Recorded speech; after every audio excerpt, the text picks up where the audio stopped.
नमस्कार। रविवार की इस शाम टोटल हेल्थ के विशेष प्रसारण में आप सभी का स्वागत है। मैं हूं संजीव उपाध्याय। नमस्कार, स्वागत है आपका टोटल हेल्थ में। मैं हूं किरण भारद्वाज। अदम का एक बड़ा ही खूबसूरत शेर है। वो ये कहते हैं कि दोस्ती में गम भी होते हैं बहुत, गौर कर लीजिए अभी आगाज है। दोस्ती की जगह इसको जिंदगी कर दीजिए। जिंदगी का जब आगाज होता है यानी शुरुआत होती है तो सेहत को लेकर बहुत सारी बातें, बहुत सारी चिंताएं होती हैं और उनमें से एक चिंता इस बात को लेकर हमेशा रहती है कि बच्चा जो है हमेशा स्वस्थ रहे। सन 1925 में थैलेसीमिया के बारे में जब पहली बार पता चला, तब से लेकर अब तक हमारी जानकारी में कम से कम इतनी वृद्धि तो हो ही चुकी है कि ये थैलेसीमिया प्रिवेंटेबल है, यानी इसे रोका जा सकता है। लेकिन हमारी जानकारी और जागरूकता का स्तर कितना है, क्योंकि थैलेसीमिया के साथ जो भी पैदा होता है, अगर वो थैलेसीमिया मेजर है तो जिंदगी भर उसे रक्त चढ़ाने की यानी ब्लड ट्रांसफ्यूजन की जरूरत होगी। आज बहुत विस्तार से हम समझने की कोशिश करेंगे कि थैलेसीमिया को किस तरह से रोका जा सकता है और जिन्हें है थैलेसीमिया वो इसके साथ बेहतर जिंदगी कैसे जिएं। क्योंकि अगर बात करें थैलेसीमिया रोगियों की, अगर भारत के आंकड़े देखें तो वो ये बताते हैं कि हर 45 मिनट में एक बच्चे का जन्म थैलेसीमिया के साथ होता है। वहीं हर वर्ष तकरीबन 10,000 नए मामले शामिल हो जाते हैं। ये कहते हैं विशेषज्ञ कि हालांकि जिस तरह के इलाज चल रहे हैं और नई तकनीकें आई हैं, लाइफ एक्सपेक्टेंसी जो है, जीवन जो है उनका बढ़ रहा है, 60 वर्ष की आयु तक देखा जा रहा है। तो ऐसे में मुद्दे जो सामने आते हैं कि किस तरह से क्वालिटी ऑफ लाइफ को बेहतर किया जाए, किस तरह से वो अपना बेहतर जीवन जी सकते हैं। लेकिन उससे बेहतर है कि हम इस रोग के बारे में जानें और समझें कि थैलेसीमिया क्या है। थैलेसीमिया एक रक्त संबंधी आनुवंशिक रोग है। थैलेसीमिया के दो प्रकार होते हैं। पहला थैलेसीमिया माइनर या कैरियर, जिसमें व्यक्ति के शरीर में हीमोग्लोबिन सामान्य से कम हो सकता है, लेकिन व्यक्ति स्वस्थ होता है और उसे कोई समस्या नहीं होती। यदि दंपत्ति में से एक थैलेसीमिया माइनर हो और दूसरा स्वस्थ हो तो बच्चा थैलेसीमिया कैरियर लेकिन स्वस्थ होता है। लेकिन यदि माता पिता दोनों ही थैलेसीमिया माइनर हो और बच्चे को दोनों से प्रभावित जीन्स मिले तो बच्चा थैलेसीमिया मेजर रोग से ग्रस्त हो जाता है। जन्म के बाद कुछ ही महीने में बच्चे में रोग के लक्षण नजर आने लगते हैं। थैलेसीमिया रोग से ग्रस्त बच्चे में लाल रक्त कण सामान्य अवधि 120 दिन की जगह 15 से 20 दिन में ही नष्ट हो जाते हैं। शरीर में रक्त की कमी होने लगती है और उसे जीवन भर हर तीसरे चौथे सप्ताह ब्लड ट्रांसफ्यूजन की आवश्यकता होती है और रक्त चढ़ाना पड़ता है। रोगी के शरीर में लौह तत्व यानी आयरन जमा होने लगता है, जिससे कई अन्य समस्याएं उत्पन्न हो जाती हैं। बोन मैरो ट्रांसप्लांट द्वारा थैलेसीमिया मेजर का इलाज किया जा सकता है, लेकिन इसके लिए बोन मैरो का मैच होना, ट्रांसप्लांट का खर्च जैसी कई बातें हैं जो चिंता का विषय बनती हैं और इलाज की जटिलताएं बढ़ जाती हैं। थैलेसीमिया रोग से बचाव किया जा सके, इसके लिए जरूरी है कि शादी से पहले अपना थैलेसीमिया स्टेटस जानें, जिससे आपका बच्चा स्वस्थ हो और थैलेसीमिया रोग से मुक्त हो। Total health DD news.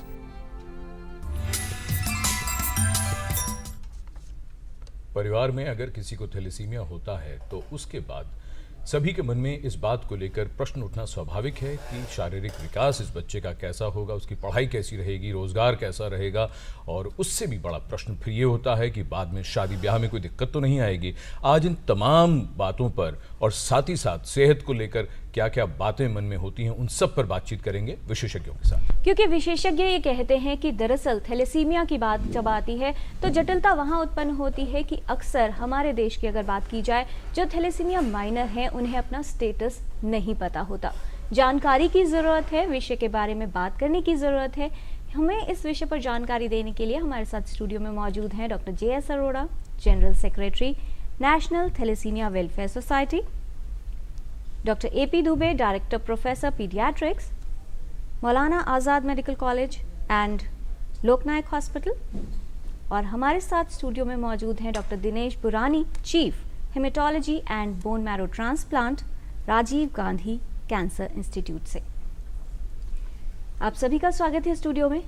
Thalassaemia के अगर बारे में बात करें तो लोगों को जानकारी जितना कम होती है उसके विषय में जानना उतना ही ज़रूरी हो जाता है। भ्रमों को दूर करने की ज़रूरत है, इस विषय पर जानकारी लेने की ज़रूरत है। इस विषय पर बात करने के लिए हमारे विशेषज्ञों से इस 1 घंटे के दौरान प्रश्न पूछने के लिए आप हमारे टोल फ्री नंबर पर कॉल कर सकते हैं। हमारा नंबर है 1800111234। इस नंबर पर कॉल करते समय अपने टीवी की आवाज़ कम रखें, संक्षिप्त सवाल पूछें और फ़ोन करने के लिए मोबाइल का प्रयोग न करें। इसके अलावा ईमेल के माध्यम से भी आप अपने प्रश्न हम तक पहुंचा सकते हैं। हमारा ईमेल एड्रेस है totalhealthddnews@gmail.com। तो आइए चर्चा की शुरुआत करते हैं। सबसे पहले डॉक्टर जे एस अरोड़ा, आपसे हम ये समझने की कोशिश करें, थैलेसीमिया को लेकर पिछले अगर 1 दशक की भी हम बात करें तो पिछले 10 वर्षों में क्या परिवर्तन आया है मामलों में और दूसरी तरफ जागरूकता के स्तर में?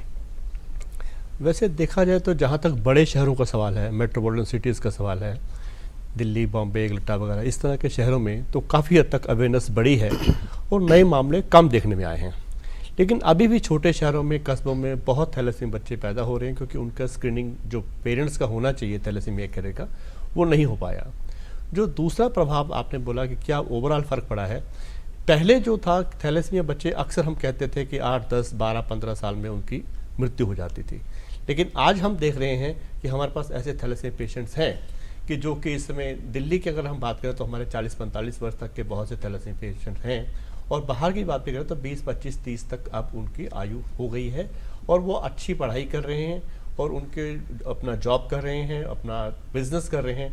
और कुछ ऐसे बच्चे हमारे पास ऐसे भी हैं जिनकी अब खुद की शादियां हो गई। कौन सा स्टेटस है जिनकी आप बात कर रहे हैं 45 वर्ष की उम्र में? ये थैलेसीमिया मेजर की बात कर रहा हूँ, मेजर की बात कर रहा हूँ। थैलेसीमिया मेजर ऐसे हमारे पास बहुत अच्छे हो गए हैं जिनका एडिक्वेट ट्रीटमेंट मिला है, वो उनकी आयु भी अच्छी हो गई है, क्वालिटी लाइफ इंप्रूव हो गई है। जी, ये जो मुद्दे सामने आ रहे हैं डॉक्टर दुबे, पहले कुछ साल पहले तक जब हम बात करते थे तो ये होता था कि अगर किसी बच्चे को थैलेसीमिया हो गया है तो उसका इलाज कैसे होगा। लेकिन अब जो मुद्दे बदल रहे हैं, लाइफ एक्सपेक्टेंसी बढ़ गई है, तो फैमिली लाइफ, शादी, एम्प्लॉयमेंट, शायद कहीं ना कहीं फोकस भी शिफ्ट हुआ है और आप लोगों का इसको देखने का नज़रिया भी। बिल्कुल, अब जो है हम देखते हैं कि जब बच्चे को खून चढ़ाना और शरीर के अंदर से आयरन निकालने की दवाई, यदि ये केवल 2 चीज़ें ठीक से की जाए तो वो उसका ये बीमारी जो है वो एक, जिसको हम बोलते हैं ना कि फैटल डिजीज़ है, कि जिसमें मृत्यु हो जाती है, उससे बढ़कर एक क्रॉनिक डिजीज़, कोई भी जो बीमारी होती है लंबे समय तक चलती है, वैसी बीमारी रह गई है। तो इसलिए इन लोगों की लाइफ एक्सपेक्टेंसी बढ़ गई है। फोकस अब जैसा आपने पहले कहा था इस पे हो गया कि क्वालिटी ऑफ लाइफ इनकी अच्छी रहे, नई नई तरह की दवाइयाँ ऐसी मिलें जो कि इनको लेने में आसानी रहे, लंबे समय तक जो इनका प्रभाव रहे, और खून तो इनको चढ़ाना ही पड़ेगा क्योंकि उसकी तो सबसे ज़्यादा कमी है इनके अंदर। तो खून चढ़ाना और शरीर के अंदर से लोहे तत्व यानी आयरन को निकालना, केवल यदि ये 2 तरह के उपाय किए जाएं तो भी इनकी उम्र जो है वो 45-50 साल तक अच्छे से हो सकती है जी। तो ये एक सबसे बड़ा फर्क जो है, पिछले कुछ दिनों में लोग बहुत जागरूक हुए हैं और जो खून चढ़ाने के बाद शरीर के अंदर लोहा तत्व जमा होता है उसको निकालने के लिए दवाइयाँ भी अच्छी अच्छी आ गई हैं नई। जी, डॉक्टर दिनेश पुरानी, अगर बात की जाए इसके एक बेहतर इलाज जो ट्रांसप्लांट के रूप में देखा जाता है, बोन मैरो ट्रांसप्लांट, क्या उसके अंदर आप मानते हैं कि पिछले सालों में किस तरह के बदलाव आए हैं और शायद as a option of treatment अगर उसको देखते हैं कितना सरल या कितना बेहतर हो गया है? इसके जो पहले केवल 1 या 2 सेंटर पर ट्रांसप्लांट्स होते थे हमारे देश में, अब हमारे पास कई सेंटर्स हैं जहां पर ट्रांसप्लांट हो सकते हैं। पहले केवल भाई बहन से मैच होता था तभी हम ट्रांसप्लांट कर सकते थे, अभी हमारे पास बहुत सारी रजिस्ट्रीज में एक्सेस है, उसके कारण से हम अनरिलेटेड डोनर ट्रांसप्लांट भी कर सकते हैं। जो हमारे बड़े बच्चे थे उसमें ट्रांसप्लांट की सफलताएं पहले कम थीं, अब वो सफलताएं इम्प्रूव हुई हैं। अभी हम आधा मैच होने पर भी फैमिली मेम्बर से ट्रांसप्लांट कर सकते हैं, उसकी बात करने लगे हैं, तो अभी काफ़ी कुछ इम्प्रूव हुआ है। जहां हम कॉस्ट का देखें, जहां बाकी चीज़ों की कॉस्ट जितनी बड़ी है उस हिसाब से अगर हम देखें 10 साल पहले और अभी में कॉस्ट में उतना इंक्रीमेंट नहीं हुआ है, तो ट्रांसप्लांट अभी लोगों के लिए ज़्यादा संभव हो रहा है बनस्पत की पहले। जी, हमारे पास हमारे एक दर्शक का ईमेल आया है, काफ़ी लंबा ईमेल है, तनु शर्मा का, पंजाब पठानकोट से आया है। और डॉक्टर जे एस अरोड़ा, इनके इस मेल में जो मुख्य बातें वो तो मैं भी सामने रखूंगा, बाकी तनु जी से मैं आग्रह करूंगा कि आप हमारा पूरा कार्यक्रम देखें, क्योंकि आपने अपने बेटे को लेकर जो सवाल पूछे हैं, इलाज को लेकर, ट्रांसप्लांट को लेकर, कॉस्ट को लेकर, आप पूरा कार्यक्रम देखिए, हम बहुत विस्तार से ज़रूर चर्चा करेंगे। लेकिन फिलहाल डॉक्टर जे एस अरोड़ा जो इन्होंने लिखा है वो मैं अब आपको बता रहा हूँ। वो लिखती हैं कि मेरा बेटा 2.5 साल का है, उसका नाम आरव इन्होंने लिखा है, वो थैलेसीमिया मेजर है, इसको 1 महीने के बाद ब्लड ट्रांसफ्यूजन देते हैं, अब तक 4 बार हो चुका है। इनका कहना यह है कि मेरे पेरेंट्स और मेरे जो इन लॉज हैं वो गोत्र और कुंडली मैच न कराने के लिए मुझे दोषी बताते हैं। तो ये कारण क्या है, ये हुआ क्यों है मेरे बच्चे को थैलेसीमिया, और बोन मैरो स्टेम सेल से इसका इलाज होगा कि नहीं होगा। बाकी इन्होंने एक अस्पताल में भी दिखाया है, बोन मैरो सजेस्ट किया गया है कि वो आप ट्रांसप्लांटेशन कराइए, तो उन्होंने उसकी कीमत और वो तमाम चीज़ें जानना चाहिए जो कार्यक्रम में हम बाद में बात करेंगे। अब पहले सबसे पहले ये जो प्रश्न इन्होंने जो उठाया। बच्चा इनको बताया 2.5 साल का है, 4 बार ट्रांसफ्यूजन हो चुका है। देखो ऐसा है कि इसका जन्म पत्री या जन्म कुंडली से कोई रिलेशन नहीं है। हमारे अंदर डिफरेंट जीन्स होते हैं जो डिसाइड करते हैं कोई भी शरीर कैसा हुआ, हाइट है, वेट है, कम्प्लेक्शन है, आंखें नीली भूरी या बाल घुंघराले हैं, इस तरह के हर एक के जीन होते हैं, जीन की जोड़ी होती है। तो जो जीन की जोड़ी ब्लड बनाती है, अगर वो जोड़ी ठीक है तो उसका ब्लड ठीक बनता है, अगर उसमें एक ठीक है तो एक खराब है तो उसको हम कहते हैं कि थैलेसीमिया कैरियर। जो ठीक वाला जीन है वो खराब वाले जीन को सामने नहीं आने देता। समस्या तब होती है अगर हस्बैंड वाइफ दोनों थैलेसीमिया कैरियर हों। जब भी पति पत्नी दोनों थैलेसीमिया कैरियर होंगे तो हर गर्भावस्था में 25% संभावना है कि बच्चा थैलेसीमिया रोगी होगा, थैलेसीमिया मेजर होगा। 50% संभावना है कि बच्चा थैलेसीमिया माइनर होगा, माँ बाप की तरह बिल्कुल स्वस्थ होगा, और 25% संभावना है कि बच्चा बिल्कुल स्वस्थ होगा, यानी कि उसको थैलेसीमिया का जीन बिल्कुल नहीं होगा। तो मेरा ख्याल है कि इसमें जन्म कुंडली या जन्म पत्री कोई रिलेशन नहीं है। अगर शादी से पहले आपका HbA2 या HbHbA1c टेस्ट किया जाता, और अगर 2 कैरियर शादी ना करें या कर भी लें कोई बात नहीं, शादी के तुरंत बाद अगर दोनों का थैलेसीमिया स्टेटस मालूम कर लें तो 10 से 12 सप्ताह की गर्भावस्था में ये जान लेते हैं कि आने वाला बच्चा रोगी है या नहीं। अगर वो रोगी है, भ्रूण की जांच हो जाती है, अगर वो रोगी है तो उसके लिए अबॉर्शन की पूरी व्यवस्था है जो कि कानूनी रूप से डॉक्टर अरोड़ा, एक बात बताइए, हम लोग बात कर रहे हैं कि कितना बदलाव आया है, ट्रीटमेंट के नज़रिए से बात करें या लाइफ एक्सपेक्टेंसी बढ़ गई है, लेकिन अभी हम इस बारे में बात करना ही चाह रहे थे, ईमेल आ गया।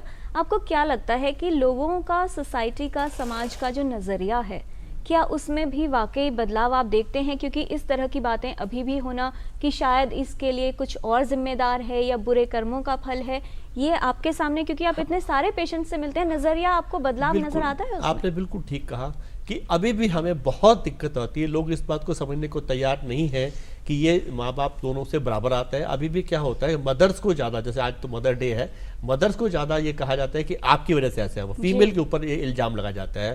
हमने कई बार ऐसा भी देखा है, कुछ लोग कि एक फैमिली से अगर सपोज एक वाइफ से उसको थैलेसीमिया मेजर बच्चा हो गया तो वो उसको छोड़ के दूसरी शादी कर लेते हैं, और चांस की बात है दूसरे से थैलेसीमिया मेजर बच्चा पैदा हो गया। अभी भी ऐसा होता है। लेकिन ये है कि हाँ, पहले से बहुत फर्क पड़ा है। उसके लिए मैं ये कहूँगा कि ज़्यादा जो उसका है योगदान है वो गायनेकोलॉजिस्ट का बहुत ज़रूरी है। अगर ऑब्स्टेट्रिशियंस जो हमारे गायनेकोलॉजिस्ट हैं, जब भी लेडी प्रेग्नेंट होती है, अगर गर्भावस्था के आरंभ में जब पहली बार वो जाती है, अगर तभी वो उसका थैलेसीमिया कैरियर की जांच करा लें तो हम आने वाली जनरेशन को थैलेसीमिया रोग से बचा सकते हैं। और तनु शर्मा जी ने उनकी हम चिंता समझ सकते हैं। 9 ईमेल्स भेजे हैं पिछले कुछ देर में। उनको शायद पता चल गया कि कार्यक्रम शाम को हो रहा है, और उन्होंने लिखा भी है कि मैं 15 दिन से इस कार्यक्रम का इंतज़ार कर रही थी, प्रतीक्षा कर रही थी। और इस वक्त रामपाल हैं राजस्थान से, उनसे हम पूछते हैं कि वो क्या सवाल है उनके मन में। रामपाल जी, बहुत स्वागत आपका। क्या जानना चाहते हैं आप? Good evening sir. Good evening ji. हाँ, रामपाल राजस्थान से हूँ सर। मैं आपसे कहना चाहता हूँ कि 2-2.5 साल के बच्चे में थैलेसीमिया की क्या पहचान है सर, और उसको क्या पता चल रहा है कि ये सर इससे मतलब ग्रसित है? एक तो ये जानना चाह रहे हैं क्या पहचान है, और क्या जानना चाहते हैं आप रामपाल जी? ठीक से सुन नहीं पा रहे हम लोग स्टूडियो में यहाँ जी। मतलब उसके ग्रसित होने की क्या पहचान है सर? क्या ये बच्चा क्या पहचान है, लक्षण क्या है इसके? डॉक्टर दुबे क्या बताना चाहेंगे, कोई कैसे पहचाने? जी, डॉक्टर साहब ने अभी बताया, जैसे थैलेसीमिया माइनर जो होता है यानी कैरियर स्टेटस, उसमें आदमी बिल्कुल स्वस्थ होता है। थैलेसीमिया मेजर जो बीमारी होती है उसमें बच्चे को खून की कमी हो जाती है। तो लगभग 6 माह की उम्र से जो है बच्चा जो है पीलापन शुरू हो जाएगा, बच्चे को खून की कमी पता लगेगी और उसकी तिल्ली बढ़ना शुरू हो जाती है। तो ऐसे समय में यदि बच्चा कोई बीमारी से ग्रस्त है, उसको डॉक्टर के पास ले गए हैं, जांच कराइए आपने, तो उससे ये पता लग सकता है कि बच्चे को खून की कमी हो गई है। अब इस बच्चे को खून की कमी के कई कारण हो सकते हैं, एक कारण उनमें थैलेसीमिया भी है जो कि हम जांच करके पता कर सकते हैं। तो इसमें मुख्य जो है लक्षण जो है अमूमन किस उम्र में आ जाएंगे लक्षण? 6 महीने की उम्र के 6 महीने में आ जाएंगे। 6 महीने से 1 साल के बीच में आ जाते हैं ज़्यादातर बच्चों में। और जो इस वेराइटी ऑफ मतलब क्लिनिकल सिम्टोमेटोलॉजी का पूरा एक स्पेक्ट्रम होता है, कुछ बच्चों को देर से आ सकते हैं। जैसे मैंने बताया, इन दोनों के बीच में एक कंडीशन और होती है जिसको बोलते हैं थैलेसीमिया इंटरमीडिया। इंटरमीडिया एक ऐसी कंडीशन होती है जिसमें कि थोड़े दिन बाद ये लक्षण आते हैं और उनको इतनी गंभीर बीमारी नहीं होती, तो उनको खून चढ़ाने की ज़रूरत भी बहुत कम होती है, कभी कभी होती है ना भी होती है, लेकिन वो बहुत कम लोगों में पाया जाता है, खासकर इस तरफ देश के। तो इसलिए ये मानकर चलें कि यदि बच्चे में खून की कमी है तो उसकी जांच कराएं, और यदि बच्चे को खून चढ़ाना पड़ता है, ज़रूरत पड़ती है यदि खून की कमी की वजह से, तो उसके पहले इस चीज़ की जाँच जरूर करा लें कि खून की कमी का कारण क्या है, जो कि एक थैलेसीमिया भी हो सकता है। जी।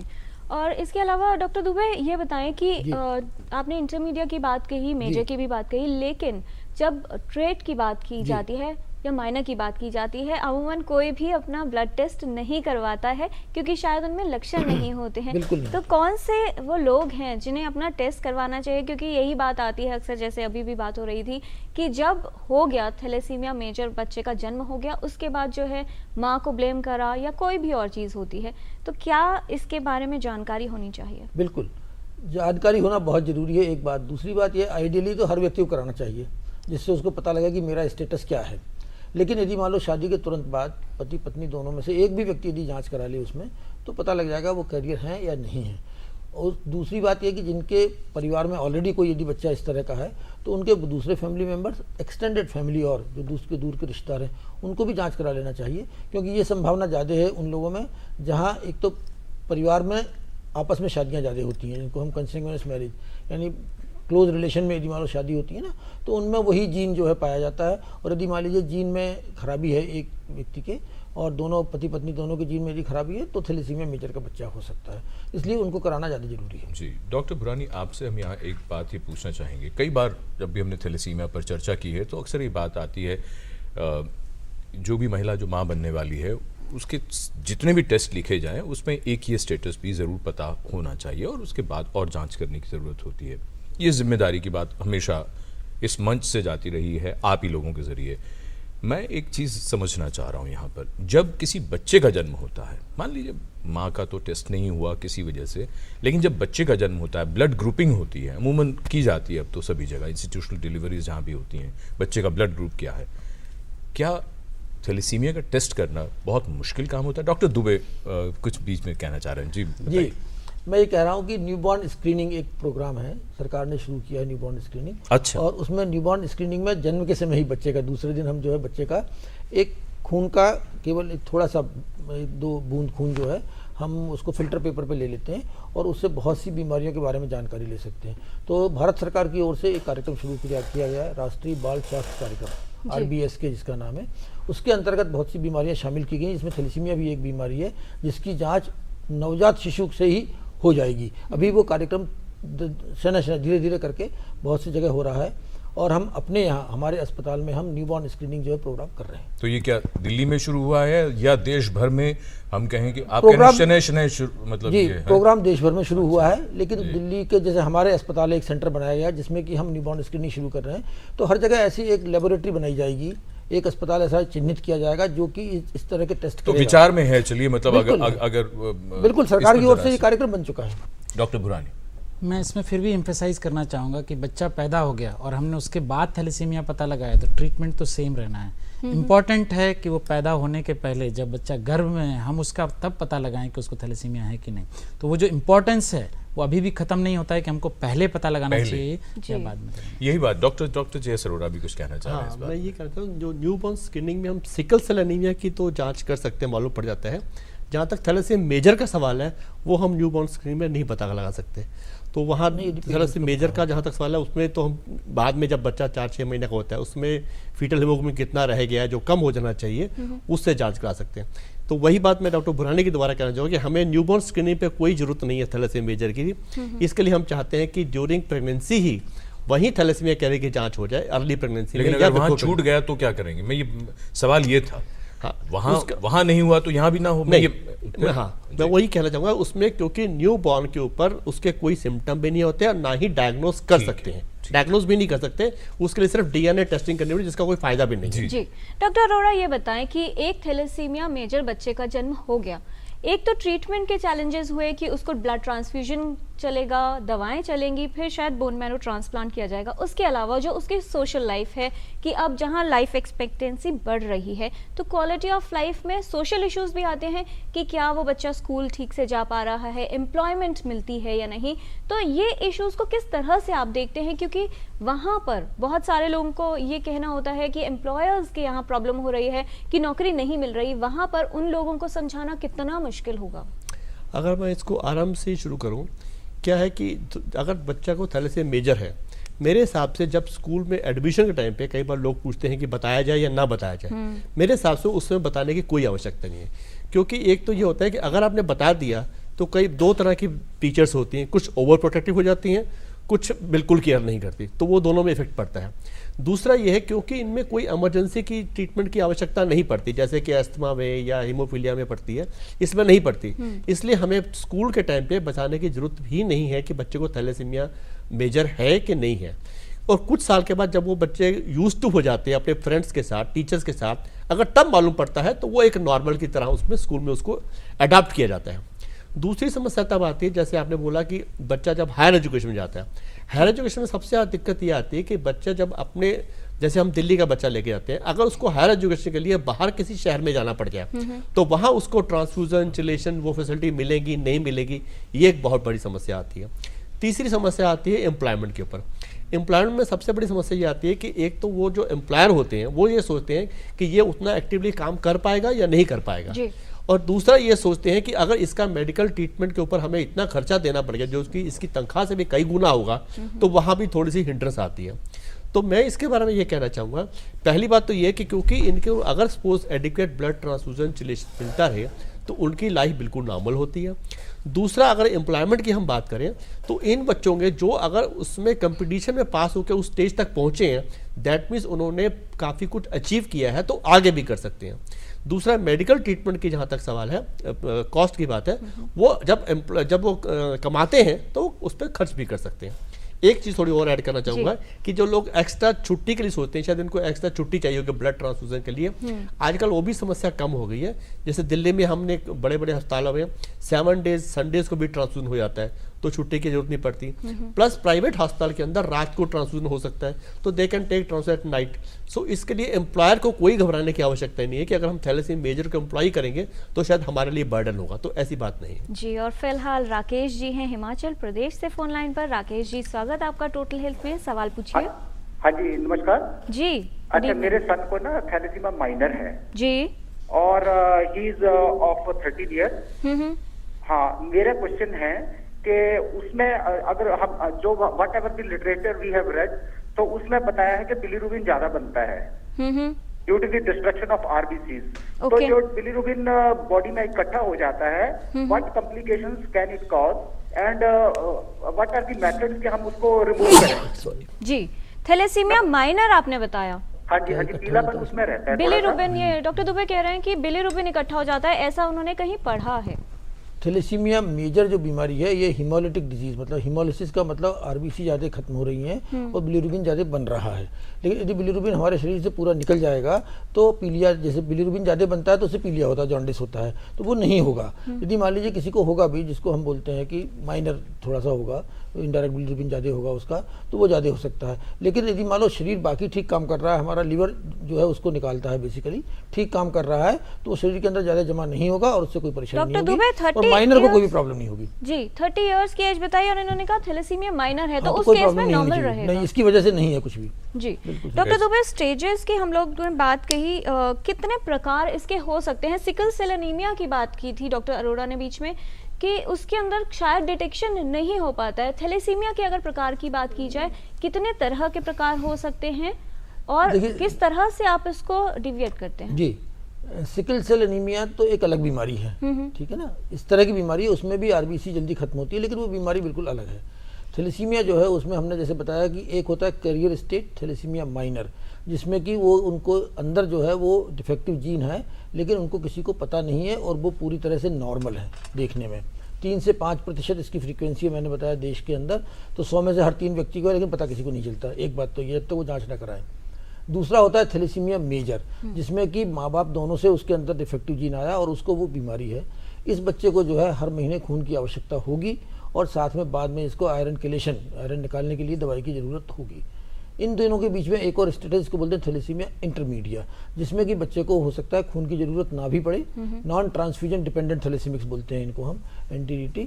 और फिर इनके साथ कॉम्बिनेशंस कई तरह के होते हैं, जिसमें कई तरह के और स्पेक्ट्रम हो सकते हैं, लेकिन मेनली आप ये मानकर चलें कि ये 3 प्रकार हैं जो कि थैलेसीमिया के होते हैं, माइनर, मेजर और बीच में थैलेसीमिया इंटरमीडिया। जी डॉक्टर बुरानी, अब एक बात जो हम जानना चाहेंगे, क्योंकि डॉक्टर अरोड़ा ने कार्यक्रम के शुरू में एक बात कही थी कि स्थिति बेहतर हुई है बड़े शहरों में, मेट्रोज़ में, लेकिन गांव कस्बों में हालात उतने बेहतर नहीं हैं।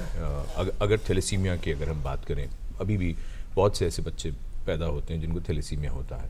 ट्रीटमेंट की अगर हम बात करते हैं, थैलेसीमिया मेजर्स की हम अगर बात करें, तो ट्रीटमेंट इन सब के लिए कितना कॉस्टली होता है, जिसके बाद वो बोन मैरो ट्रांसप्लांट की भी बात करेंगे, लेकिन उससे पहले अगर हम बात करें बार बार उनको जो रक्त चढ़ाने की बात है, कॉस्ट की अगर हम बात करते हैं, कितना रहता है?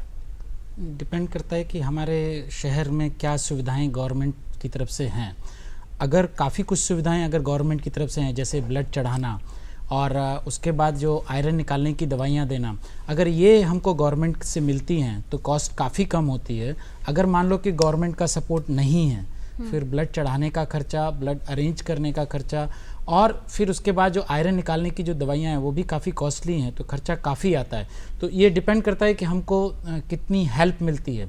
अगर हेल्प नहीं मिलती है तो खर्चा काफ़ी है, और अगर जैसे दिल्ली में हमारे पास काफ़ी हॉस्पिटल्स में काफ़ी हेल्प मिलती है तो उससे खर्चा कम हो जाता है, जो हम ट्रांसफ्यूजन और चिलेशन पे करते हैं। कॉस्ट की बात थोड़ी देर में करेंगे, लेकिन अब एक बात जो बड़ी महत्वपूर्ण हो जाती है कि लगातार बच्चे का ब्लड ट्रांसफ्यूजन चल रहा है। जैसे हमारी वो दर्शक थी तनु शर्मा, जो ये जानना चाहती थी कि उनके बच्चे को सजेस्ट किया गया है एक हॉस्पिटल में कि अब उसका बोन मैरो ट्रांसप्लांट करना चाहिए। तो बोन मैरो ट्रांसप्लांट किन बच्चों में हो सकता है और किन में नहीं हो सकता है, और जब सजेस्ट किया जाता है तो उसके बाद का रास्ता क्या है? बोन मैरो ट्रांसप्लांट अगर हम जल्दी करते हैं, यूजुअली हमारी जो डायग्नोसिस जैसे बताया कि 6 से 12 महीने के अंदर होती है। जब तक हम कंसल्टेशन लेते हैं और यूजुअली बच्चा 1.5 से 2 साल का होता है, तो वह सही उम्र है जहां से लेके हम ट्रांसप्लांट कर सकते हैं। यूजुअली अगर हम कर सकते हैं तो ट्रांसप्लांट 7 साल के पहले करना चाहिए, जिससे कि उसके रिजल्ट्स बहुत बेहतर हैं। जो लोग 7 साल के ऊपर हैं उनके भी ट्रांसप्लांट किए जा सकते हैं। वर्ल्ड में जो एडल्ट्स हैं, जो बड़े लोग हो गए हैं, उनका भी ट्रांसप्लांट होता है, पर जितना जल्दी उम्र में ट्रांसप्लांट होगा उतना अच्छा होगा। एक बार जब हमको लगे कि किसी ने बताया, अगर सबसे छोटी उम्र की बात करें, किस उम्र में ट्रांसप्लांट भी होता है? मैं तो रिकमेंड करूंगा कि हम 1.5 से 2 साल के बीच में हमको ट्रांसप्लांट करना चाहिए, अगर सारी चीज़ें उपलब्ध हैं तो। अच्छा, आज हम टोटल हेल्थ में चर्चा कर रहे हैं थैलेसीमिया के विषय में।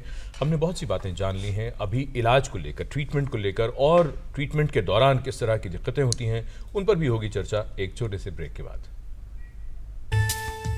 किसी की नजर ना लगे, बेबी को किसी की नजर नहीं लगेगी। बुरी नजर से बचाने के लिए इतना कुछ। सबसे पहले से बीमारियों की नजर से तो बचाइए। वो कैसे? संपूर्ण टीकाकरण से। ये बच्चे को कई जानलेवा बीमारियों से जिंदगी भर बचाएगा। 2 साल तक के बच्चों का संपूर्ण टीकाकरण जरूर कराएं। मिशन इंद्रधनुष, जिंदगी इंद्रधनुष बनाए। दुनिया जाए तेल लेने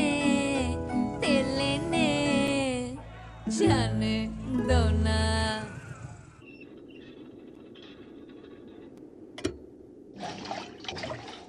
अभी तो बहुत है यार। पेश है दुनिया का माइलेज चैंपियन नई बजाज प्लैटिनम। किसी की नजर ना लगे, बेबी को किसी की नजर नहीं लगेगी। बुरी नजर से बचाने के लिए इतना कुछ। सबसे पहले से बीमारियों की नजर से तो बचाइए। वो कैसे? संपूर्ण टीकाकरण से। ये बच्चे को कई जानलेवा बीमारियों से जिंदगी भर बचाएगा। 2 साल तक के बच्चों का संपूर्ण टीकाकरण जरूर कराएं। मिशन इंद्रधनुष, जिंदगी इंद्रधनुष बनाए।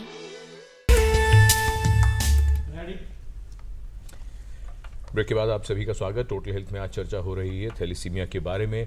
हम अब जो चर्चा कर रहे थे बोन मैरो ट्रांसप्लांट को लेकर, डॉक्टर बुरानी, लोगों के मन में फिर ये बात आती है कि बोन मैरो ट्रांसप्लांट कैसे होगा, ये प्रक्रिया पूरी होती कैसे है? एक बार हमको रिकमेंड किया गया है कि हमारे बच्चे का बोन मैरो ट्रांसप्लांट होना है, तो सबसे पहले हम देखते हैं कि हमारे भाई, जो उसके भाई बहन है उसमें मैच है कि नहीं। तो बच्चे का सबसे पहले परिवार में ही कोई होना चाहिए, भाई बहन में से। तो सबसे पहले बच्चे का और उसके भाई बहन का हम ब्लड टेस्ट करते हैं, जिसको बोलते हैं कि HLA टेस्ट। उस ब्लड टेस्ट पे हम 6 गुण देखते हैं कि ये इसके भाई बहन से मैच होता है कि नहीं। जब पूरा मैच होता है तभी हम ट्रांसप्लांट कर सकते हैं। अगर भाई बहन से नहीं मैच होता है, एक ऑप्शन है कि हम मदर फादर से भी मैच करने की कोशिश कर सकते हैं, पर चांसेस कम होते हैं। भाई बहन से मैच ना हो या भाई बहन ना हो, अकेला बच्चा हो, फिर मदर फादर से चेक करते हैं। अच्छा। और अगर मदर फादर से भी मैच नहीं होता है तो हम एक को एक्सटेंडेड HLA टाइपिंग पेशेंट का करते हैं। और हमारे पास बहुत सारी रजिस्ट्रीज हैं जिसमें जो वॉलंटियर डोनर्स हैं और उनके HLA से हम मैच करके देखते हैं कि हमारा उनसे 10 के 10 गुण मिल रहे हैं कि नहीं। अगर ऐसा कोई डोनर हमको मिल जाता है तो बच्चे का कोई भाई बहन ना होने के बाद भी हम उनसे ट्रांसप्लांट कर सकते हैं, जिसको अनरिलेटेड डोनर ट्रांसप्लांट बोलते हैं। अनरिलेटेड डोनर ट्रांसप्लांट भी हो सकता है अगर भाई बहन या माता पिता से मैच नहीं हो रहा है। डॉक्टर दुबे, छोटा सा सवाल यहाँ पे जानना चाहूंगा, बहुत लोगों के मन में ये भी प्रश्न होगा कि क्या ये सुविधाएं सरकारी अस्पतालों में भी उपलब्ध हैं कि नहीं है, दाम कितने लगेंगे, पैसा बहुत खर्च होगा, क्या होगा? देखिए, सरकारी अस्पतालों में अभी जहाँ तक बात करें तो all India institute of medical sciences जो है हमारे यहाँ दिल्ली में, वहाँ पर उपलब्ध है। बाकी कुछ सरकारी अस्पतालों में दिल्ली में सिर्फ एक जगह? हाँ, दिल्ली में सिर्फ एक जगह बोन मैरो ट्रांसप्लांट की सुविधा उपलब्ध है थैलेसीमिया के लिए। और पूरे देश में? पूरे देश में और भी जगह पर है, लेकिन यहाँ पर की पूरी तरह से फ्री सब जगह नहीं है, ये बात कहने की जरूरी है। कुछ और सेंटर है जहाँ पर की बोन मैरो ट्रांसप्लांट होता है, जैसे SGPGI लखनऊ है। कितने बोन मैरो ट्रांसप्लांट होते हैं पूरे देश में? आप दोनों मिलकर जरा बताइए हमको, अंदाजन कितने होते हैं? आप थैलेसीमिया के बारे में यदि कहेंगे, थैलेसीमिया के ऊपर कितने ट्रांसप्लांट होते हैं, तो मेरे ख्याल में कम से कम 4-5 ट्रांसप्लांट तो रोज ही हो जाते होंगे पूरे देश में। बहुत जगह तो बेलोर में, बॉम्बे में, कलकत्ता में, दिल्ली में आज की तारीख में 6-7 जगह ट्रांसप्लांट हो रहे हैं। तो इसलिए हर जगह 1-2 ट्रांसप्लांट तो डेली हो ही जाते होंगे। जी डॉक्टर बुरानी, आप कुछ ऐड करना चाह रहे हैं? पिछले साल 2014 में पूरे जो हमारे पास एक ट्रांसप्लांट रजिस्ट्री है, उसमें 1,500 ट्रांसप्लांट हुए हैं सारी कंडीशंस को मिलाकर। और उसमें लगभग जो थैलेसीमिया के ट्रांसप्लांट हैं वो 150 से 200 के बीच। सक्सेस रेट बताएंगे जरा? ये डिपेंड करता है, हमारे जो बच्चों को 3 ग्रुप में डिवाइड किया जाता है, उनके जो आयरन लेवल कितना है, उनकी लिवर साइज कितनी है, उनकी एज कितनी है, उसके हिसाब से जो पहले ग्रुप और दूसरे ग्रुप में आते हैं उनमें 90% लोग ट्रांसप्लांट से ठीक हो सकते हैं। पर अगर आप तीसरे ग्रुप में आते हैं तो यही जो सक्सेस रेट है वो 70-80%। तीसरा ग्रुप क्या हुआ जरा वो बता? जो बड़े बच्चे होते हैं जिनमें लिवर साइज बड़ा होता है। बड़े बच्चे कितने बड़े? यूजुअली जो मेनली रिकॉग्नाइज किया जाता है, जिनकी लिवर साइज बड़ा हुआ है कि नहीं, उनको आयरन चिलेशन जो की दवाई है वो रेगुलर मिली है कि नहीं, और एक लिवर बायोप्सी हम करके देखते हैं कि लिवर में जो उसके आयरन के इकट्ठे होने के चेंजेस हैं कि नहीं। इन 3 गुणों के आधार पर इसको करते हैं।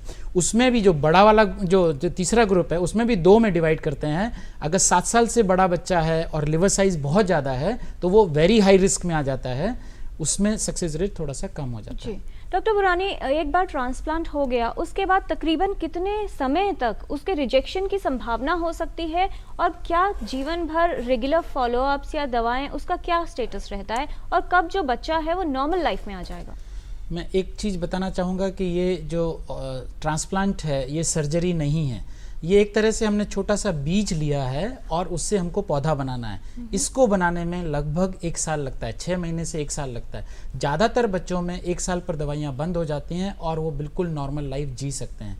रिजेक्शन के चांसेस सबसे ज़्यादा पहले कुछ महीनों में होता है, पर कुछ ओकेजनली पहले 1 साल तक हो सकता है रिजेक्शन होना, पर यूजुअली 1 साल के बाद कोई दवाई नहीं चलती है और बच्चे नॉर्मल लाइफ जीते हैं। जी डॉक्टर अरोड़ा, अगर मान लीजिए ट्रांसप्लांट नहीं हो सकता, अब क्या विकल्प होगा, और अगर ब्लड ट्रांसफ्यूजन की हम लोग बात करते हैं तो उसके साथ क्या क्या दिक्कतें हो सकती हैं? अगर सपोज HLA मैच नहीं है, ट्रांसप्लांट नहीं हो सकता, तो उसका एक ही ऑप्शन है, उसको टाइम पे ब्लड चढ़ाया जाए और ब्लड चढ़ाने से जो उसकी कॉम्प्लिकेशन है उसको दूर किया जाए। तो ब्लड चढ़ाने के लिए एक तो खास ध्यान रखना चाहिए कि इनको सिर्फ RBC की आवश्यकता होती है, होल ब्लड, पूरे ब्लड की आवश्यकता नहीं होती, तो जिसके लिए हम पैक्ड सेल देते हैं। पैक्ड सेल देते हुए भी कुछ वाइट सेल चले जाते हैं, उनसे भी रिएक्शन होने का चांस रहता है, और उसको रोकने के लिए ल्यूकोसाइट फिल्टर यूज़ किया जाता है। कभी कभी हम उसके लिए वाश सेल भी देते हैं, और स्पेशल ग्रुप मैचिंग जो है, अगर normal group match A, B, O तो हम करते हैं। अगर माइनर ग्रुप जो होते हैं सी होता है, ई होता है, कैल डफी वगैरह होते हैं, अगर वो भी मैच करके दिया जाए तो रिएक्शन के चांस ऑलमोस्ट निल हो जाते हैं। एक तो ये समस्या आती है। दूसरी समस्या आती है कि ब्लड की कमी, लेकिन ब्लड की कमी वही बात आती है कि बड़े शहरों में जैसे दिल्ली है, मेट्रोज में कुछ कम है, छोटे शहरों में आज भी खून की बहुत ज़्यादा कमी है। तीसरी समस्या आती है हेपेटाइटिस बी, सी और HIV इन्फेक्शन की। यद्यपि ये हर ब्लड बैंक में ये मैंडेटरी है ये तीनों टेस्ट होना, प्लस मलेरिया और बाकी टेस्ट भी, उसके बावजूद भी जो आज हम मेथड से यूज़ कर रहे हैं एलिजा मेथड से अंदर, उसके अंदर विंडो पीरियड बहुत ज़्यादा आता है। विंडो पीरियड का मतलब यह है कि अगर किसी को आज इन्फेक्शन हो गया और उसने अगर सपोज हम HIV की बात करते हैं तो 22 दिन तक अगर उसने ब्लड डोनेट कर दिया तो वो टेस्ट में नहीं आता, लेकिन इन्फेक्शन पास ऑन हो जाएगा। इसके लिए एक नया मेथड है जिसको हम नेट टेस्टिंग बोलते हैं। अगर हम नेट टेस्टिंग से ये टेस्ट कर लें हेपेटाइटिस बी, सी और HIV का, तो 4 से 5 दिन के अंदर हमें मालूम पड़ जाता है कि वो इन्फेक्शन था या नहीं था। अगर उस समय हम करते हैं नेगेटिव पॉजिटिव आ जाता है तो हम उसको डिस्कार्ड कर देते हैं, और वैसे ही पहले 3 दिन के अंदर इतना वायरल लोड नहीं होता कि वो इन्फेक्शन पास ऑन हो सके, तो इन्फेक्शन का चांस बहुत कम हो जाता है। तो आपके माध्यम से तो मैं सरकार से ये कहना चाहूँगा कि ये नेट टेस्टिंग सभी ब्लड बैंक्स में मैंडेटरी की जाए, ताकि सिर्फ थैलेसीमिया नहीं और भी किसी को ब्लड की आवश्यकता पड़ती है तो उसमें ये इन्फेक्शन ना हो। तीसरी समस्या जो आती है, बार बार ब्लड चढ़ाने से इनका आयरन बढ़ जाता है, क्योंकि जब हम बाहर से ब्लड देते हैं उसके RBC 120 दिन में टूट जाते हैं। वो टूट के जो आयरन निकलता है आम हमारे अंदर, आपके अंदर तो फौरन उसका ब्लड बन जाता है, लेकिन इनके अंदर एक्स्ट्रा हो जाता है जो शरीर के जिस हिस्से में जमा होता है। जैसे थायराइड में हो गया, थायराइड प्रॉब्लम है, पैंक्रियाज में डायबिटीज़ है, लिवर हार्ट फेलियर से उसको लिवर हार्ट फेल हो जाता है और डेथ होने का खतरा रहता है, तो उसके लिए उनको लोहा निकालने की दवाइयाँ दी जाती हैं। तो 2 चीज़ें हमें देखनी है, एक तो जो हीमोग्लोबिन है इनका हमेशा 10 ग्राम से ऊपर रखा जाए, ताकि जैसे ही 10 ग्राम से कम होता है उसको फौरन ब्लड चढ़ाया जाए, और दूसरा उनको जो आयरन है जो सीरम फेरेटिन से जांच करते हैं वो 1000 से कम रखा जाए। ये 2 बातें अगर हम कर लेते हैं, यही जो डॉक्टर JS अरोड़ा आप जो बात बता रहे हैं, हमारे कई दर्शक ये जानना चाह रहे थे। साथ साथ आपने कहा कि आयरन जो ज़्यादा जमा हो जाता है उसको शरीर से निकाला जाता है, तो इसी को चिलेशन या किलेशन इसी को कहते हैं। तो शायद कुछ दर्शकों की ये समस्या भी दूर हो गई होगी, उनको पता चल गया होगा। अच्छा डॉक्टर दुबे, हम आपसे जानना चाहेंगे, कृष्ण कुमार हैं करनाल हरियाणा से, वो ये जानना चाह रहे हैं, उसके बाद जो और इश्यूज हैं एम्प्लॉयमेंट के, शादी ब्याह के, उस पर भी चर्चा करेंगे। कृष्ण कुमार ये जानना चाहते हैं कि एक तरफ तो गर्भवती महिलाओं को आयरन की गोलियां खिलाई जाती हैं, और मान लीजिए किसी महिला को अगर थैलेसीमिया है तो उसे आयरन दिया जाएगा सप्लीमेंट के तौर पे या नहीं दिया जाएगा, क्या करेंगे ऐसे? देखिए, गर्भावस्था के दौरान एक स्थिति अलग है, उस टाइम में खून की कमी होने के कई कारण हो सकते हैं, तो एक उसमें आयरन की कमी भी है, तो इसलिए गर्भावस्था के दौरान इन महिलाओं को आयरन की गोली दी जा सकती है, कोई ऐसी परेशानी वाली बात नहीं है। जी डॉक्टर अरोड़ा, ये इलाज के विकल्प तो हमने जान लिए हैं, लेकिन दोनों ही अगर बात की जाए, ब्लड ट्रांसफ्यूजन कहें या फिर ट्रांसप्लांट, महंगा इलाज है। क्या कुछ अगर बात की जाए फाइनेंशियल एड्स या कहाँ से हेल्प मिल सकती है, क्योंकि अगर जीवन भर ट्रांसफ्यूजन भी चलना है और हर दूसरे, तीसरे या चौथे सप्ताह कराना है तो काफ़ी महंगा हो जाता है दवाओं के साथ। हाँ। देखो, ऐसा है कि अगर हम पहला पार्ट करते हैं जो कि मैनेजमेंट है ट्रांसफ्यूजन चिलेशन का, ब्लड तो सरकार की तरफ से हर थैलेसीमिया बच्चे के लिए फ्री है, हालांकि कुछ लोग चार्ज कर लेते हैं, लेकिन अदरवाइज पूरे इंडिया के अंदर ये मैंडेटरी है कि थैलेसीमिया पेशेंट्स को अगर ब्लड चाहिए, रेड क्रॉस हो, कोई ब्लड बैंक हो, वो 1 रुपया भी चार्ज नहीं कर सकते। जहाँ तक दवाइयों का सवाल है, कुछ शहरों में या कुछ स्टेट्स में हम कह सकते हैं, दिल्ली में, राजस्थान में, गुजरात में ये टोटली फ्री है, महाराष्ट्र में फ्री हो गया अभी रिसेंटली, उड़ीसा में भी फ्री है, लेकिन कुछ सिटीज़ में मिलता है, लेकिन बाकी जो स्टेट्स हैं अभी भी इसके ऊपर कुछ काम नहीं कर पा रही। एक हमें उम्मीद है कि बहुत जल्दी एक इसके ऊपर योजना आने वाली है जिसमें इन बच्चों को पूरे देश के अंदर ये थैलेसीमिया की जो दवाई है आयरन चिलेशन की, वो फ्री मिल जाएगी। लेकिन आज की स्थिति अगर हम देखें तो जिनको ये सब्सिडी नहीं मिलती या जो ऐसे सेंटर्स में जहाँ ये दवाइयाँ फ्री नहीं मिलती, तो उनका खर्चा करीब 50,000 से लेकर 2 लाख रुपए सालाना आता है। वो डिपेंड करता है कि वो ब्लड कहाँ लेते हैं, कौन सा सेंटर है और दवाई कौन सी है और कितने बच्चे की आयु या वेट है, उस पर डिपेंड करता है। जी, और फिलहाल चर्चा को यहाँ रोकेंगे क्योंकि जालंधर से रेनू हैं टेलीफोन लाइन पर। रेनू जी, आपका स्वागत, पूछें सवाल। सर, मैं ना वो चिलेशन थेरेपी के बारे में पूछना चाहती हूँ। जी बताइए, क्या जानना चाहती हैं आप उसके बारे में? मतलब कि बच्चे को ना 22 दिन के बाद ब्लड चढ़ता है। जी हाँ जी। तो क्वेश्चन डॉक्टर दुबे कुछ पूछना चाह रहे हैं आप रेनू जी से? पूछना चाहती हैं? हाँ, आप ये तो बताइए, उसको ब्लड चढ़ता है तो आयरन चिलेशन के लिए कुछ दवाई वगैरह तो के लिए भी दवाई देनी पड़ती? जी। एज कितनी है बच्चे की? उम्र कितनी है? 3+ है सर, जी 3+ है। 3 साल का है बच्चा। जी, तो यदि बच्चे का सीरम फेरिटिन का एक टेस्ट कराएं और सीरम फेरिटिन यदि इसका 1000 से ज़्यादा है तो बच्चे को आयरन किलेशन या आयरन निकालने की दवाई देनी जरूरी है। आज की तारीख में 3 तरह की दवाइयाँ उपलब्ध हैं, जिसमें एक जो है वो इंजेक्शन से लगाई जाती है, उसको डिस्फेरॉल बोलते हैं। 2 तरह की दवाइयाँ हैं जो कि ओरली यानी मुंह से दी जा सकती गोली हैं। एक होती है, इसको बोलते हैं हम कैल्फर, या जो कि दिन में 3 बार दी जाती है, और दूसरी होती है जिसको हम बोलते हैं डिफेरासिरॉक्स, वो दिन में 1 बार भी दी जा सकती है। और ये जो है गोली या जो कैप्सूल है ये उपलब्ध है मुंह से लेने के लिए, तो या तो इंजेक्शन लगवा सकते हैं या गोली ले सकते हैं। और जब यदि मान लीजिए कैल्फर की गोली जो हम बोलते हैं डिफेरिप्रोन, वो लेंगे तो उसमें बच्चे को खून की जांच कराना भी आवश्यक है। तो आप किसी अस्पताल में जाएंगे यदि मान लीजिए, और वहाँ पर जो है डॉक्टर आपको आयरन किलेशन की बात करेंगे, यदि उसका फेरिटिन ज़्यादा है तो उसके लिए आपको दवाई बता देंगे कि कौन सी दवाई लेनी है और कितनी बार लेनी है। बहुत संक्षेप में मैं ये जानना चाह रहा था, जहाँ बच्चे को खून चढ़ाया जाता है जी, क्या वहाँ ये उस प्रक्रिया में शामिल होना चाहिए ना? वैसे तो हाँ, उनको सबको डॉक्टर्स को पता है, वो बिल्कुल जरूर बताएंगे कि आप बच्चे को आगे आपको क्या करना है किलेशन के लिए, क्या करना है। रेनू जी, कब डॉक्टर से किलेशन संपर्क शुरू कर करना है, लीजिए कब आप। क्या जी करना है। बिल्कुल जी, और फिलहाल लखनऊ से प्रियमवदा जी हैं हमारे साथ फोन लाइन पर, सवाल पूछें। हाँ जी, good evening sir. Good evening to you. मेरी बेटी है 3 साल की, वो थैलेसीमिया मेजर है जी, और मैंने नेक्स्ट बेबी अभी प्लान किया है जी, मेरा 7th मंथ चल रहा है और उसका प्रीनेटल टेस्ट कराया है तो वो ट्रेट है। सेफ है? ट्रेट है, आई मीन टू से कैरियर है जी। तो क्या उसके स्टेम सेल से भी थैलेसीमिया मेजर का इलाज संभव है? जो आजकल स्टेम सेल बैंकिंग हो रही है, क्या उससे इलाज संभव है उसका? जी, डॉक्टर दिनेश क्या कहना चाहेंगे? उनके जो स्टेम सेल्स हैं, जब बच्चा पैदा होगा उसको हमको स्टोर करके रखना चाहिए। जब बच्चा पैदा हो जाएगा 6 महीने का होगा तो हम HLA टेस्ट करके देखना चाहेंगे। अगर उनका HLA मैच होता है तो आगे चल के बच्चे से प्लस वो जो स्टेम सेल्स हैं दोनों से मिलकर हम ट्रांसप्लांट कर सकते हैं। अगर उसमें एडिक्वेट स्टेम सेल्स होंगे तो हो सकता है कि केवल कॉर्ड से भी हम ट्रांसप्लांट कर सकें, बट डेफिनेटली अगर हम अफोर्ड कर सकते हैं तो उन स्टेम सेल्स को स्टोर करना चाहिए। जी, और आज टोटल हेल्थ में हम बात कर रहे हैं थैलेसीमिया के बारे में। फिलहाल टोटल हेल्थ में समय हो गया है सेगमेंट हेल्थ पहेली का। एपिसोड 574 का सवाल था कि हृदय के लिए इनमें से क्या खतरा नहीं है।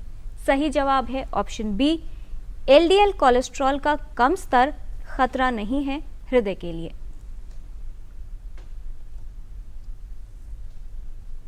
कौन बने हैं इस पहेली के लकी विजेता, ये जानने से पहले देख लेते हैं क्या सवाल है आज की हेल्थ पहेली में।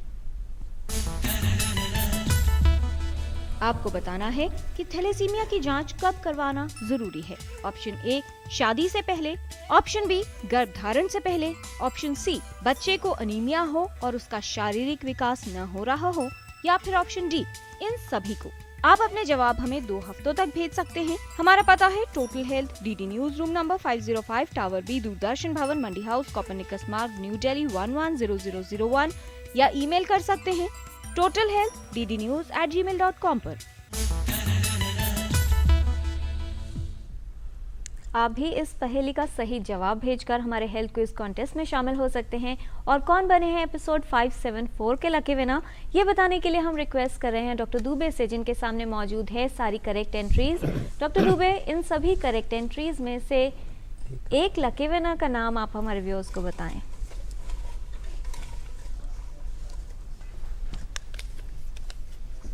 आज के लकी विनर हैं प्रमोद कुमार वर्मा, गोरखपुर से। इनको बहुत बधाई प्रमोद कुमार वर्मा जी को। एक बहुत छोटा सा सवाल ईमेल के जरिए भारत भूषण चुग ने पूछा है डॉक्टर दुबे। वो ये जानना चाहते हैं, इनकी उम्र 52 वर्ष है, बीटा थैलेसीमिया माइनर है, HbA1c इनका 7.2 है जो पिछले 6 महीने में इनको पता चला, ब्लड शुगर फास्टिंग 121, PP 77। ये जानना चाहते हैं कि मुझे ये मालूम हुआ है कि शायद थैलेसीमिया माइनर जो होते हैं उनका हाई HbA1c लेवल रहता है, क्या ये सही है? लेकिन इनका ब्लड शुगर भी ज़्यादा है। हाँ। हीमोग्लोबिन A1c जो है वो आपको ये दर्शाता है कि आपके अंदर ब्लड शुगर लंबे समय तक क्या स्टेटस रहा है उसका, तो इसलिए इनको बहुत ज़रूरी है कि अपनी जांच कराएं डायबिटीज़ के लिए। जी, और संक्षेप में एक टिप्पणी छोटी सी, एम्प्लॉयमेंट, शादी ब्याह को लेकर जो बार बार हम कह रहे थे हम ज़रा सी बात करेंगे, एक टिप्पणी हम चाहेंगे, आप स्थिति ज़रा बता दें इस समय क्या है। मैं यही कहना चाहूँगा कि आज की स्थिति में ये है कि हमारे जो थैलेसीमिया पेशेंट्स हैं बिल्कुल एब्सोल्युटली नॉर्मल लाइफ जी सकते हैं, इतनी अच्छी फैसिलिटीज़ अवेलेबल हैं। इसलिए उनको एम्प्लॉयमेंट में कोई प्रॉब्लम नहीं आनी चाहिए। दूसरा, वो शादी भी कर सकते हैं, ऐसी बहुत सी शादियां हुई हैं, उनके आगे नॉर्मल बच्चे भी हैं, तो ये सब कुछ फिजिबल है। तो मैं ये जनता से कहना चाहूँगा कि अब आज की डेट में थैलेसीमिया कोई बहुत अभिशाप नहीं है। तो ठीक है, तो अब इसी नोट पर हम शुरू करते हैं रैपिड फायर, यानी छोटे छोटे सवाल और छोटे छोटे जवाब। पहला सवाल डॉक्टर जयेश अरोड़ा आपको, थैलेसीमिया एक संक्रामक यानी इन्फेक्शियस रोग है? नहीं। डॉक्टर दुबे, थैलेसीमिया वायरस के कारण होता है? बिल्कुल नहीं होता। डॉक्टर बुरानी, बीमारी है। डॉक्टर बुरानी, ये रोग किसी भी उम्र में हो सकता है? यूजुअली कम, थैलेसीमिया मेजर कम उम्र में होता है, इंटरमीडिएट कभी भी हो सकता है। डॉक्टर अरोड़ा, थैलेसीमिया में क्या प्रभावित होता है, व्हाइट ब्लड सेल्स या red blood cells? Red blood cells. Doctor Dubey, thalassaemia से हीमोग्लोबिन लेवल पर कोई असर नहीं पड़ता? हीमोग्लोबिन लेवल कम हो जाता है, ये ठीक नहीं है कि असर नहीं पड़ता। हीमोग्लोबिन लेवल इससे कम हो जाएगा क्योंकि एनीमिया होता है। डॉक्टर बुरानी, थैलेसीमिया सिर्फ एक ही प्रकार का होता है? थैलेसीमिया 3 प्रकार का होता है। डॉक्टर अरोड़ा, एनीमिया का कारण सिर्फ थैलेसीमिया ही होता है? नहीं, एनीमिया का एक कारण थैलेसीमिया है, बहुत से कारण होते हैं। सबसे कॉमन कारण आयरन डेफिशिएंसी एनीमिया है। डॉक्टर दुबे, बिना एनीमिया के थैलेसीमिया नहीं होगा? बिल्कुल सही है। डॉक्टर बुरानी, थैलेसीमिया रोगी खानपान और टॉनिक के सेवन से एनीमिया को दूर रख सकते हैं? आयरन नहीं लेना चाहिए और थैलेसीमिया टॉनिक से और खानपान से दूर नहीं होगा। डॉक्टर अरोड़ा, कौन से लक्षण हो तो थैलेसीमिया का शक करें? अगर बच्चे में पीलापन दिखाई दे रहा है, उसके वृद्धि के लक्षण धीरे धीरे बढ़ने के लक्षण है वो कम हो रहे हैं। डॉक्टर दुबे, ये लक्षण किस उम्र से आने लगते हैं? लगभग 6 माह की उम्र से। डॉक्टर दिनेश, बच्चे को एनीमिया थैलेसीमिया के कारण है या फिर किसी और वजह से, ये कैसे तय होगा? ब्लड ट्रांसफ्यूजन के पहले हमको जांच कराना चाहिए, उसका कारण पता करना चाहिए। डॉक्टर अरोड़ा, तो क्या ये जांच हर एनीमिक बच्चे में करानी चाहिए? हाँ, अगर बच्चे को हीमोग्लोबिन कम है तो ये जांच जरूरी है कि उसको थैलेसीमिया कैरियर है या मेजर है या कुछ भी है, तो जांच जरूरी है। डॉक्टर दुबे, थैलेसीमिया के लक्षण सिर्फ बचपन में ही आते हैं? नहीं, किसी किसी को देर से भी आ सकते हैं, जो थैलेसीमिया इंटरमीडिया होता है, तो मेजर के लक्षण जो है वो शुरू से ही आ जाएंगे। डॉक्टर बुरानी, थैलेसीमिया का इलाज कैसे होता है? दवा से, ब्लड ट्रांसफ्यूजन से या बोन मैरो ट्रांसप्लांट से? तीनों से। डॉक्टर अरोड़ा, ब्लड ट्रांसफ्यूजन यानी रक्त चढ़वाने की जरूरत किसे होती है? अगर बच्चे को थैलेसीमिया मेजर है तो उसको तकरीबन हर महीने या 3-4 हफ्ते ब्लड चढ़ाना पड़ता है। अगर इंटरमीडिया है तो उसको कभी कभी आवश्यकता पड़ती है, माइनर में नहीं पड़ती। डॉक्टर दुबे, आयरन चेलेशन क्या है? ये शरीर से लोह तत्व निकालने की एक प्रक्रिया है जो हम दवाइयों के द्वारा करते हैं। Doctor Dinesh, bone marrow transplant के लिए डोनर सिर्फ परिवार का सदस्य ही हो सकता है? ये जरूरी नहीं है। डॉक्टर अरोड़ा, रक्त चढ़ाने में क्या सावधानी बरतना जरूरी है? रक्त एक ऑथोराइज ब्लड बैंक से ही लेना चाहिए, जिसको पूरी तरह से पहले से टेस्ट किया गया हो। डॉक्टर दुबे, जिनका ट्रांसफ्यूजन होता है, क्या सभी में आयरन ओवरलोड होगा और अगर हाँ तो क्या किया जाए? सभी में होगा जिनको बार बार खून चढ़ाने की जरूरत पड़ती है, और उसके लिए आयरन किलेशन की दवाई लेना आवश्यक है। डॉक्टर बुरानी, कॉर्ड ब्लड और हाफ मैच ट्रांसप्लांट दोनों में से क्या फायदेमंद है? अभी दोनों एक्सपेरिमेंटल हैं, इसलिए हमको वेट करना चाहिए। डॉक्टर अरोड़ा, थैलेसीमिया से बचाव संभव है? हाँ, बिल्कुल संभव है। अगर शादी से पहले या प्रेगनेंसी से पहले दोनों पति पत्नी अपना थैलेसीमिया कैरियर की जांच करा ले तो पूर्णतया संभव है। डॉक्टर दुबे, थैलेसीमिया रोगी सामान्य और स्वस्थ जीवन कैसे जी सकता है? यदि अपना इलाज ठीक से कराएंगे, ब्लड ट्रांसफ्यूजन लेंगे, आयरन किलेशन बराबर लेंगे और समय समय पर जांच कराते रहेंगे बाकी परेशानियों के बचने के लिए, तो एक सामान्य जीवन जी सकते हैं। डॉक्टर दिनेश, क्या बोन मैरो ट्रांसप्लांट सभी के लिए उपयोगी और कारगर विकल्प है? सभी करवा पाते हैं? सभी के लिए उपयोगी है अगर हम जल्दी एज में करते हैं। बहुत धन्यवाद आपका रैपिड फायर में शामिल होने के लिए। बहुत अच्छी तरह से आप सभी ने बड़े संक्षिप्त जवाब दिए। अब डॉक्टर दिनेश भुरानी, रैपिड फायर तो समाप्त हुआ, हम आपसे अब ये समझने की कोशिश करते हैं कि जिन में भी ट्रांसप्लांट होता है, ट्रांसप्लांट के बाद उनका जीवन कब सामान्य हो जाता है? जैसे मैंने पहले भी बताया कि उनकी दवाइयाँ चलती हैं 6 महीने से 1 साल तक, और यूजुअली ज़्यादातर बच्चों में 1 साल के बाद, 6 महीने से 1 साल के बाद जीवन सामान्य हो जाता है।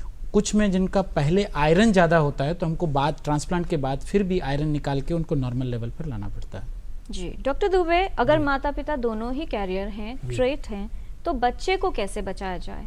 तो बच्चे को बचाने का यही तरीका है कि गर्भावस्था में 10 सप्ताह से 12 सप्ताह के बीच में हम एक जांच करते हैं, जिससे ये पता लगाया जा सकता है कि बच्चे को थैलेसीमिया रोग है या नहीं है। यदि मान लीजिए है तो टर्मिनेशन कर सकते हैं, और यदि नहीं है तो बच्चा जो है वो ठीक पैदा होगा। वो चाहे कैरियर भी हो सकता है, नॉर्मल भी हो सकता है। जी डॉक्टर अरोड़ा, आपने थोड़ी देर पहले ये बात कही थी कि ये बिल्कुल सामान्य जीवन जीते हैं, एम्प्लॉयमेंट में कोई दिक्कत नहीं आती, लेकिन बहुत सी दफ़ा ये देखा गया है कि नौकरी तो लग गई, नौकरी लगने के बाद मान लीजिए ब्लड ट्रांसफ्यूजन के लिए जाना है या उससे रिलेटेड कुछ और चीज़ है, तो उसके लिए अगर छुट्टी चाहिए, समय चाहिए, या दफ्तर में पता चल जाता है, बहुत सी जगहों पर ये भी दिक्कत आनी शुरू हो जाती है कि नहीं आपको थैलेसीमिया, हम आपको नौकरी में नहीं लेंगे। ऐसे में क्या कर सकते हैं? ऐसा है कि ज़्यादातर लोग जो है वो अपना थैलेसीमिया का स्टेटस नहीं बताते हैं एम्प्लॉयमेंट के ऊपर। हर एक को एक डर रहता है कि कहीं, आज भी मुझे एक केस मिला, उसमें भी यही बात थी, उसको कहीं नौकरी करनी थी और उसने डायग्नोज नहीं किया किसी गवर्नमेंट जॉब के अंदर, उसने नहीं बताया कि उसने थैलेसीमिया मेजर है। लेकिन ये है कि क्योंकि उसको हर एक डर रहता है कि ये कहीं हमें निकाल ना दे या कोई नौकरी ना दे, तो इसलिए ये स्टिग्मा तो है ही है। तो बताएं या ना बताएं? बहुत मुश्किल सवाल है, लेकिन मेरा कह रहा हूँ फिलहाल बताने की आवश्यकता नहीं है। उसको बिना बताए भी काम चल सकता है। बिना बताए काम चल सकता है, क्योंकि वो कोई काम में रुकावट नहीं आती। और आज की डेट में तो उनको एक्स्ट्रा वेकेशन की जरूरत नहीं है, लीव की जरूरत नहीं है, रात को ट्रांसफ्यूजन ले सकते हैं। और चिलेशन भी बहुत ईजी हो गया। पहले पंप लगाना पड़ता था डेली 8 से 12 घंटे तक, आजकल सिंपल टैबलेट्स है, दिन में एक बार खानी, जैसे डायबिटीज, ब्लड प्रेशर के लोग खाते हैं, इस तरह से वो दवाई खाते हैं, तो कोई मालूम नहीं पड़ता है कि उसको थैलेसीमिया है या नहीं है। जी डॉक्टर दुबे, क्या खान पान को लेकर और ख़ास तौर पर प्यूबर्टी की अगर बात की जाए या प्रेगनेंसी की बात की जाए, वहाँ पर क्या कुछ खास ध्यान रखना होगा? जी बिल्कुल। एक तो खान पान के लिए ये ज़रूरी है कि बच्चा सामान्य तरीके से ले, लेकिन जो सब्जियां हैं या खान पान में चीज़ें हैं जिनमें आयरन की मात्रा ज़्यादा है वो ना लें। एक तो ये चीज़ ज़रूरी है। दूसरा ये कि खाने से हमारे शरीर के अंदर भी लोह तत्व जाता है, जो कि ज़रूरी नहीं है इन बच्चों में। तो इसलिए यदि खाने के तुरंत बाद यदि चाय लेंगे तो उसमें आयरन की जो है एब्जॉर्प्शन कम हो जाएगा और कम जाएगा आयरन। गर्भावस्था के दौरान और तो ब्लड ट्रांसफ्यूजन जरूरी है ताकि हीमोग्लोबिन ज़्यादा रहे। और यदि मान लीजिए माँ अपना जो भी खाना खाती है, स्वस्थ खाना खा रही है यदि पूरी तरीके से और दवाइयाँ ले रही है, तो मुख्यतः हीमोग्लोबिन का ही ध्यान रखना है और किसी बात का नहीं। जी, और इस समय एक और कॉलर हमारे साथ जुड़ गए हैं जयपुर से। राकेश कुमार झा हैं, आपका स्वागत। समय ज़रा कम है, सवाल जल्दी से बताएं, क्या जानना चाह रहे हैं? मैडम, मेरा बेटा 24 साल का है, थैलेसीमिया मेजर है उसको जी। उसकी सिस्टर से HLA टेस्ट करवाया, 100% मैच किया है। उसका आयरन लगभग 1000 से कम रहता है, सीरम फेरेटिन जी। और डॉक्टर से मैंने जो बात की है वो करने के लिए बोन मैरो ट्रांसप्लांटेशन तैयार हैं। तो क्या हमको करवाना चाहिए और इसके क्या साइड इफेक्ट हो सकते हैं? अगर अनसक्सेसफुल हो जाएगा तो क्या लाइफ होगा, इस बारे में मैं जानना चाहता हूँ। जी डॉक्टर दिनेश, देखिए, इस ट्रांसप्लांट के लिए चूंकि एज बड़ी है, आपको ट्रांसप्लांट जो डॉक्टर हैं आपको उनसे बात करना चाहिए। इस उम्र में ट्रांसप्लांट करने से क्या कॉम्प्लिकेशन होंगे, ये सब डिटेल में बात करने के बाद मैं रिकमेंड करूंगा कि ट्रांसप्लांट करना चाहिए, क्योंकि उनका आयरन लेवल ठीक है। तो फिर भी जो भी आपका ट्रांसप्लांट करने वाला है उससे डिटेल में क्या कॉम्प्लिकेशंस होंगे, क्या उनके सफलता के चांसेस हैं, वो बात करने के बाद ही डिसीजन लेना चाहिए। डॉक्टर दुबे, हमारे पास विकास भार्गव का ईमेल आया है। वो ये जानना चाहते हैं कि क्या थैलेसीमिया में ब्लड प्रेशर पर भी कोई असर पड़ सकता है? हाई या लो हो सकता है ब्लड प्रेशर? जी नहीं, इसका कोई संबंध नहीं है। जी, इतनी आपने तमाम जानकारी दी है। चलते चलते डॉक्टर दिनेश पुरानी, क्या संदेश देना चाहेंगे आप हमारे दर्शकों को? बोन मैरो ट्रांसप्लांट, मैं अपने आप को ट्रांसप्लांट पर रिस्ट्रिक्ट रखना चाहूँगा। बोन मैरो ट्रांसप्लांट के बहुत सारे सेंटर्स अब इंडिया में हैं। हम अगर ट्रांसप्लांट जल्दी करते हैं तो उसकी सफलता के काफ़ी चांसेस हैं। तो अगर जैसे थैलेसीमिया है, हमको ट्रांसप्लांट की पॉसिबिलिटी को एक्सप्लोर जल्दी से जल्दी करना चाहिए। जी डॉक्टर दुबे, जैसे ही आपको पता लगता है कि बच्चे को थैलेसीमिया की बीमारी है, उसको डॉक्टर से दिखाएं, समुचित उसका इलाज कराएं। खून बार बार चढ़ाने की आवश्यकता जरूरी है ताकि हीमोग्लोबिन 10 ग्राम रखें। आयरन कैल्शियम भी जरूरी है, और यदि ये दोनों करेंगे तो बच्चा जो है एक सामान्य जिंदगी की तरह जी सकता है। जी डॉक्टर अरोड़ा, हमको क्या करना है और समाज को क्या करना है और डॉक्टर्स को क्या करना है, हम चाहेंगे आप अपने संदेश में ये तीनों बातें जोड़ लें। पहली बात तो ये है कि अपने को खुद केयर करनी चाहिए। खुद का मतलब कहने का है कि हर लड़का लड़की को अगर उसको शादी से पहले या शादी के तुरंत बाद अपनी थैलेसीमिया कैरियर की जांच अवश्य करानी चाहिए। और ये जांच जिंदगी में सिर्फ एक बार आवश्यकता होती है। जब हम ब्लड ग्रुप 3 साल की उम्र में करा सकते हैं तो थैलेसीमिया कैरियर क्यों नहीं जांच करा सकते? तो अगर पति पत्नी दोनों कैरियर हैं तो उसको 10 से 12 सप्ताह में ये जांच कर लेते हैं भ्रूण में थैलेसीमिया है या नहीं है। दूसरा ये है क्योंकि इनको बार बार रक्त की आवश्यकता पड़ती है, तो मेरा जनता से अनुरोध है कि वो इसको रक्तदान में हमारी सहायता करें। और तीसरा, क्योंकि दवाई महंगी है, बोन मैरो ट्रांसप्लांट महंगा है, तो उसके लिए हमें फाइनेंशियल भी हेल्प चाहिए ताकि हम बच्चों का पूरा इलाज कर सकें। जी धन्यवाद इस तमाम जानकारी के लिए, हमारे साथ इस विषय पर बात करने के लिए। तो खास तौर पर ज़रूरी ये है कि थैलेसीमिया से घबराएं नहीं, बल्कि उसके विषय में ज़्यादा से ज़्यादा जानकारी दें और सतर्क रहें। जांच करवाएं शादी से पहले या फिर गर्भधारण से पहले, क्योंकि जानकारी होना अच्छा है और उसी से कर सकते हैं आप थैलेसीमिया से बचाव। जानकारी से बढ़ती है जागरूकता, और जागरूकता बहुत ज़रूरी है जीवन के लिए। जागरूकता जगाने का ये मिशन जारी रहेगा, यानी टोटल हेल्थ। अगले सप्ताह जब मैं और किरण लौटेंगे एक नए विषय के साथ, तब तक के लिए नमस्कार।